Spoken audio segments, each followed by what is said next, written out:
Wednesday 3, Cheltenham 0. Wednesday hoping to get back to winning ways after a terrific 75-minute performance in weekend against Plymouth, but coming back with no points to show for it. Against a Cheltenham side which, although in your head, we're a small club, the results haven't actually been that bad. 1-0 win over Bolton, 2-0 against Shrewsbury, a closer game 2-1 against Walsall, and one defeat last for Accrington Stanley. But not conceding many goals really. Vital then that Wednesday get off to a good start, and they did get off to a fantastic start. Josh Windass free kick after 2 or 3 minutes. It's a great goal and all. What frustrates me is free kicks that get blazed up at bar. Even named Carlos's brilliant first season. The number of times I look back at games and thought, God, if we hadn't put 20 free kicks up at bar of that season, it might have made all the difference. But this is a great one. Up and over, bounces in front of keeper. Talked about this in Plymouth game, their first goal. Awkward bounce in front of Stockdale. They're really hard for goalkeepers. Fantastic strides, about 36 yards out. Dream start for Wednesday. And from there, to be fair, Wednesday, they're really good for jugular. Smith's rolled it ball up well. Gregory's in there getting involved. Bannon's all over at shop. And Windass is popping up everywhere. He cracks a shot from about 20 yards. There's another move when he blasts one off at bar. It's only a yard over, but from about 25 yards, he's really lively, as he was against Plymouth. Bannon, little ball in, Gregory lays it out, Smith gets one round corner, and honestly, I don't think these knew what had hit him, that first 5-10 minute. But we just couldn't make it count, and then the game starts going into that little lull. Then they have a little bit of possession, and they're not trying to go anywhere with it. I think they're just trying to keep possession just to stop Wednesday getting ball, and have a little bit of a breather. And it starts quietening crowd down, and that's always worry. And it's understandable because as Wednesday fans, we've seen this before when we come out all guns blazing, create some opportunities, don't take them all, and then it's like, oh, here we go. But the first 5-10 minutes, superb. Could have been 2 or 3-0 up, and that's not taking piss either. Both at fullback, we're playing a back four, but both at fullbacks are getting on anyway because they're not really coming at us, so they've got that licence to get forward. Especially Palmer down right hand side, and I've talked about this before. But he did that 10k a day through summer. I'm not kidding. Next pre-season, when they break up for summer, I'll be like, right, all you 10k a day through summer, because he looks a completely different player, full of confidence, full of drive. And he was getting forward at will. A couple of good crosses into box, a couple of good 1-2s with Gregory. And then he has I'm going to say it's a good penalty shout. It's a nailed on penalty.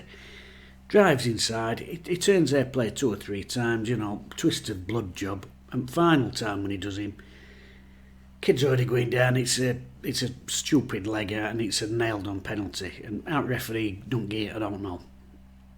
Well, I do, it's because it's 3rd division and the shit referees down here, but nailed on penalty. And if we get that 2-0, I think we'll probably go on and crush him. But as it is, he waves it away. And like I said, the game starts lulling in a little bit then. Cheltenham seem happy to just have a bit of possession just in their own half. Goalkeeper, fullback, centre-back, in midfield, back again. I don't particularly think they're trying to draw Wednesday out that much. I think they're just not wanting us to have the ball because of what we were doing with the ball the first 5-10 minutes. It looked like they might be in for the pasting. But they do produce odd attack. There's an odd ball in there coming through, and they've got that lad Broom playing for them in middle of park who was at Plymouth last season. I might remember him. The first game against Plymouth down there at home park in the league game when they pasted us 3-0, he actually tore us a new one in middle of park. He had a fantastic game. How he's ended up on a permanent at Cheltenham, I'm not sure. I would have thought Plymouth would have been trying to make it a permanent deal down there. But he's starting to get 1 or 2 little touches and flick balls round corner. They're not really testing us that much, but there's 1 or 2 opportunities coming through.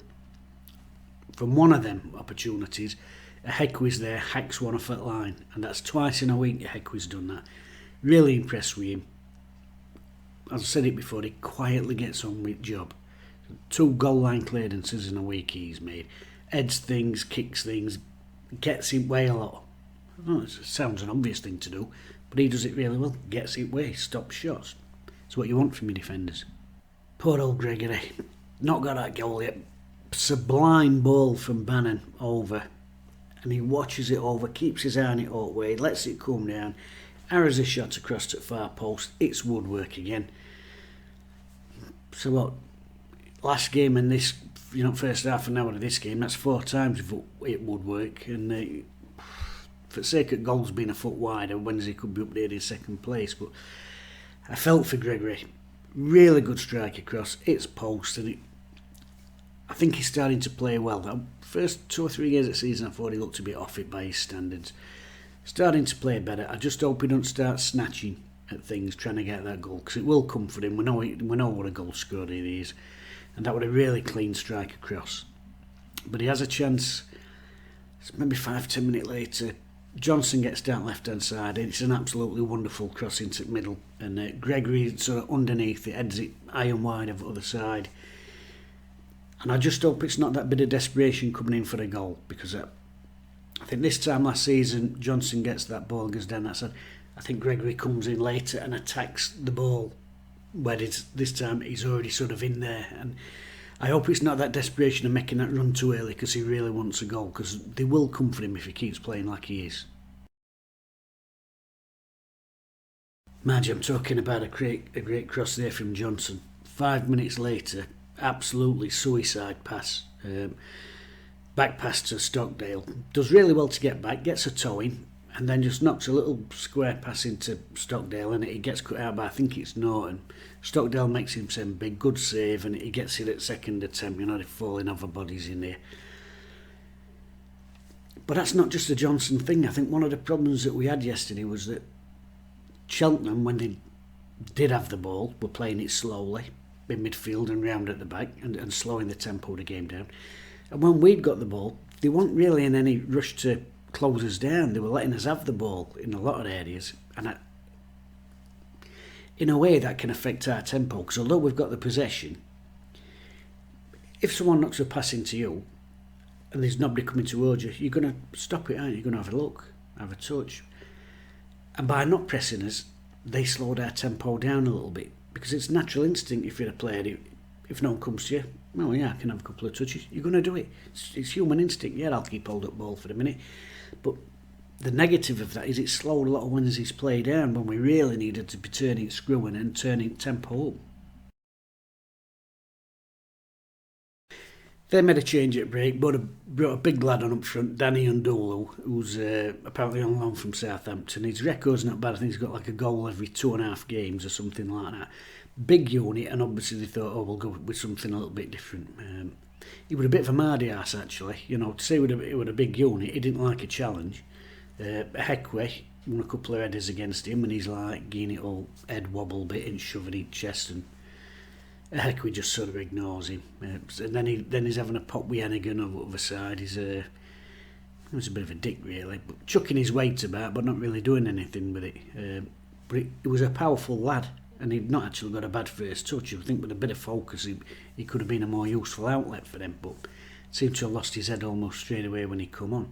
Wednesday still getting forward down flanks, still getting full-backs on. Liam Palmer, again, great game. We've already talked about him, but what a great season he's having. Little one took ball into the box, linked with Windass, and it's coming to Bannon. He's going to side foot. You can see he's lining to wrap his foot round it and side foot into corner. Gregory steps into it, lays it back, and Windass sort of Colin Wests it off at bar. I don't think he were really expecting it, and he didn't really get above shot. So it was a decent start to second half, but again it starts doing that thing of that lull. And as I said, it's not always easy to pick tempo up if you've got an opposition that are sort of playing statues when they've got it and statues when they aren't. They were doing a lot of shuffling. Cheltenham, it were more cutting passing angles out rather than going down and closing man down. So Wednesday would have to be a little bit patient, but it don't really suit our style of play, and it don't suit Wednesday fans. It don't suit that stadium, because it's a big old stadium, and when it's quiet, it can echo. Do you know what I mean? There's just the odd shout, fucking hell, Wednesday. And the frustration starts building. Especially at 1-0, because we know Wednesday have got that history that we can be sucker punched even when we've dominated teams. So Wednesday had to lift that tempo a little bit. Unfortunately, as the game wore on, we did up the tempo because the manager made a couple of really bright changes. And he had to make them changes because, like I said, the game was in a lull, and they were just getting one or two little snap things coming forward. Hekwe got caught on ball, he's facing our own goal, and Lloyd sneaked up behind him, and there's that comedy situation where nearest 500 people in stand all, man on! So Lloyd's in, square ball in, that Ndolo, the big lad, he looks like getting away, but he's just got his head up for a look, and Johnson's come in, made a fantastic slide tackle. He's not really a defender, but that is a great slide tackle.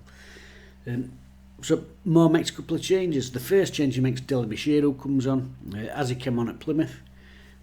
Obviously at Plymouth they were mumping about that change, not Dele-Bashiru coming on because really good player, powerful, brings something different. Just don't think Bannon should be going off because of the way he controls the play that Wednesday do. So he came on for Myton, which meant a little bit of a swap, still 4-4-2, but Dele-Bashiru to the right, Windass drifted over to the left for 10 minutes. Alex Myton.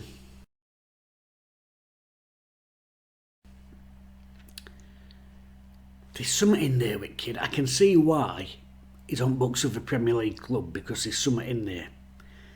How you unlock it, I don't know, because he falls into the category for me, like a lot of players do these days, which I blame almost entirely on five-a-side and the rise of 3 and 4G pitches, but that's another debate. I don't know what his position is. I don't think he really knows what his position is. Is he a winger? I don't know. Wingers beat a man and get a crossing, don't they? Or they get to the byline and drag it somewhat back to edge at D, or they cut inside and they're getting shots away. Is he a winger? I don't know. Apparently he's played wing back for Forest. Is he really a tackler of a ball? Made one good tackling game, but is he really an up and downer? I don't really see that. Does he play number 10? Do you know what I mean? There's a lot of these players in game now. What's he do? Oh, he's an attacker. Set forward? No, not really. Number 10? No, not really. Inside out winger? Not really. Outside winger? Deliverer of crosses? No, not really. He's quite good on ball. Not really. Don't know what his end product is. Is it a cross? Is it a shot? Is it a pass? Is it through balls? What's his thing? I don't really know what it is. I could well see him going on and making a really great career for himself in Premier League. Genuinely, I can. But at minute, does he fit in this Wednesday system in 3rd division? I'm not so sure. I think when Reece James is back, I think there'll be changes there. I hope Kid can fit in, but at the minute, I always just get the sense of it he's been shoehorned in when he does get a game. And there's a stoppage for about 6 minutes. One of their lads has gone down with a broken flask or something because he's not got injured. Broken flask or a broken heart, I don't know. Clamping down on it, aren't they, apparently? But they're not. Officials. There's the penalty turned down in first half against Parma, and then there's a liner. Smith's got ball, out on flank, turns his man, it's Taylor, and he's got a fistful of shirt, and he's nearly hauled it off his back, and that happens in football. No, it is what it is. But it's a yard away from linesman. It's like Smith's going like that up pitch, with Taylor ripping his shirt off his back, but liner's level. He's running with him. The fucking flag. I mean, honestly, the officials, it's like Sunday League. If the ref would just issue flags out, he went, just do ins and outs, mate. Not bother with fouls out. Blatant, absolute shit. That's another reason, really, why we've got to get out of this division, because I can't cope with these officials. They're absolutely gash. Anyway, we get a corner from that blatant foul that should be a free kick. But anyway, bowling, Hennigan splits his head up on back post, and he's down for a while. He comes back on with head bandages up, which I weren't expecting to see, because these days And rightly, player welfare, you get smashed on the head, you know, you're out for a month and whatever, and the folks playing with skull caps and this sort of, and player welfare has got to be looked at, you know.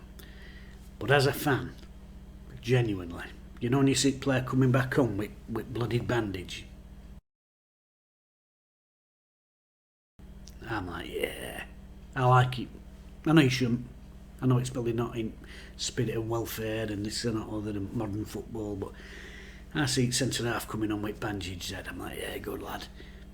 And you know what, secretly, I think players like it and all. No, I do, honestly. Maybe that's a concussion, but I think, you know, in years to come, when there's pictures of them like that with blooded bandage on head, showing grandkids, what's that, son?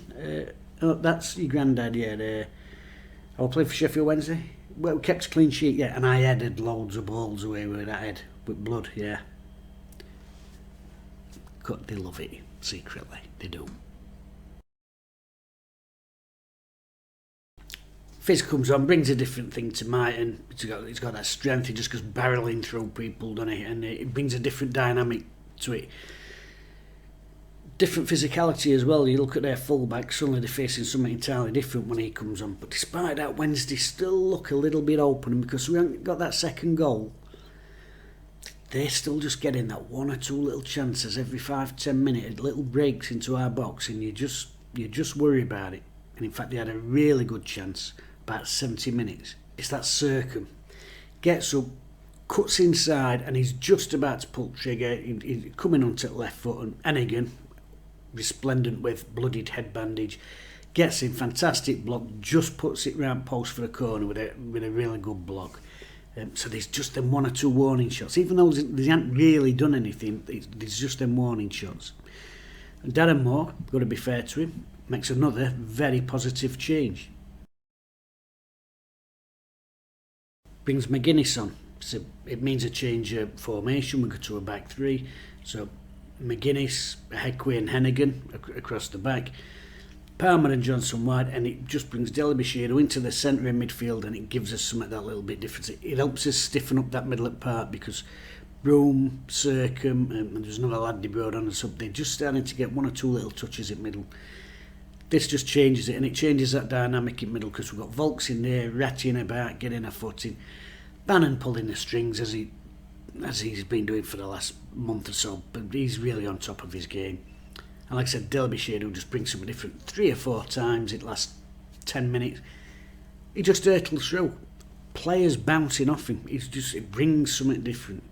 And Wednesday take the lead, and it's Barry Bannon, and it would have to be Barry Bannon because he's been the standout player yet again.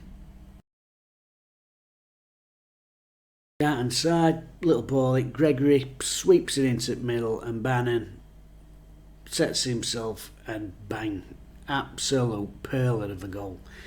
And what I loved about that goal, they got a lad, I think it was Perry, he was being a bit of a dick. He'd had some, scuffles with Smith earlier, he'd had a scuffle with Bannon, and I just love seeing his head dip when that hit back in net. Fucking hell. So that was nice to see, because I thought he would have prat. Fantastic goal from Bannon, and if anyone were going to do it, it was going to be him, because he was the only one really, when the tempoed it was the only one who was trying to probe and pick up the pace really with his passing choices. Icing on cake, the one from Dele-Bashiru again, and it's Bannon again. Dele-Bashiru's intercepted, burst through, so powerful, the defender didn't know how to hit him. Good save from their keeper, it bobbles back round, and Bannon sets him up with a little, looks like a Cruyff back heel. Good play from Dele-Bashiru, though, a good attacking play, because he lets the ball come and he body rolls it round. And when you're a defender, trying to get a touch around a giant body like that when it's rolling, you've got no chance, have you? Body rolls it round him and absolutely blasts it into the back of the net. So it's 3-0 Wednesday. It probably makes it look like a better performance than it was, because there was a big spell in the middle of the game. I would say last 20 at first half an hour even at second half, when it was just a bit slow. Like I said, it's a nice afternoon, it's cool, the sun's out, you've got an opposition that's not really trying to play with any tempo. They're not really closing you down with any real hard endeavour. So it's easy for you to take your foot off the gas when opposition are, and it's almost like a trap. And it's hard to get the tempo going once it's lost. But fortunately, Darren Moore, huge credit to the manager, really positive changes. There were a few groans actually. He's bringing the centre half on, and see what he's doing first before you fucking moan. Jesus. Anyway, he brings a centre half on. It allows us to start getting more dominating middle of park again, and then stiffening midfield up. And it allows us to stretch him. Windass moves into a centre forward position. His pace is always an outlet, and we win comfortably 3-0 in the end, and a clean sheet. A forgettable game, but a good scoreline, good for the goal difference, 3 vital points. But this time next week, I'll have largely forgotten 90 minutes of this game, apart from referees. Oh my! I mean, God. Long at end, Dele-Bashiru down right hand side. Long completely wipes him out. Completely, no intention of playing ball at all. Yeah, well, I suppose you can have a yellow. Oh, mate. A lot of good performances individually. Collectively as a team, I don't think it was our best performance. Did the 4-4-2 suit us? I preferred the 4-2-3-1 at Plymouth. But that said, you know, we could have been 3-0 up inside 10 minutes. And if we had been, everyone would have been like, yeah, great works. But I don't think it was a great team display. We stuck with it, but a lot of good individual performances within that. So Windass lively. Thought he was brilliant at Plymouth actually. Thought he was really lively again. I don't know, I go on Twitter, I've seen people saying he's not performing, you know. Was it 4 goals, 5 assists, whatever it is. Playing well, playing really well. Heckway, like him, keep talking about quiet. Got caught out once today when Lloyd sneaked up on him, but again, he's hacked one offline, twice in a week, he's hacked one offline. Just get on with job, and that's what I want from a centre half. Head, kick, tackle, get on with job. That's all I want from a centre half, and he does that. I really like him. I can see why he was such a pivotal part of Rotherham having best defence in the league last season and going up, because he unassuming, just gets on with it. Ennigan, thought he's had a great game because, as you know, I'm a big fan of headers. Big fan of headers at ball. Last season, I think every video I ever did last season, we were conceding so many headers. Him, boom, boom. I'll have that. Even when they brought that big lad on Ndulu, big unit, going up, but Ennigan straight over top, boom, with bloodied bandage on head. Great, they're proper centre half. Defenders defend. Clues his name, innit? Defenders defend, and he defends. Head, kick, tackle. Boom. Really like him. Muck and Nettles centre half. Great stuff. And he would have been in a shout for me man at match, especially because he gets 10 additional points on the man of the match scores because he's got the bloody bandage. But it's got to be Bannon. Just thought everything good we did today was through him. Every time the tempo was low, it was his passing, trying to get things going, trying to lift that level and try and get momentum going. Some of his touches were sublime. There were, like I said, there were a ball to Gregory at first half. There's only him that sees that pass. The little Cruyff back heel to Dele-Bashiru for the third goal. Everything good sort of come through him, and as much as everyone else has put in some really good performances. Superb substitute cameo from Dele-Bashiru, by the way. I mean, if you've got a player who could do what he did in that 15-20 minute of a 90 minute, you're talking £3-4 million, aren't you? Really good cameo from him, but Bannon, just superb. And the goal, it just capped off a fantastic individual performance. So Wednesday, still in third place there, 26 points, Ipswich on 30, Plymouth on 31. God, another win for them. They're doing well, aren't they? Our goal difference is better. God, it's just got to keep plugging away, haven't we? Keep plugging away, and hopefully force our way up there. These will slip up at some stage, I'm sure. And hopefully if we can just put a bit of distance between ourselves and Pompey and Dingles, that's all we can do in it really.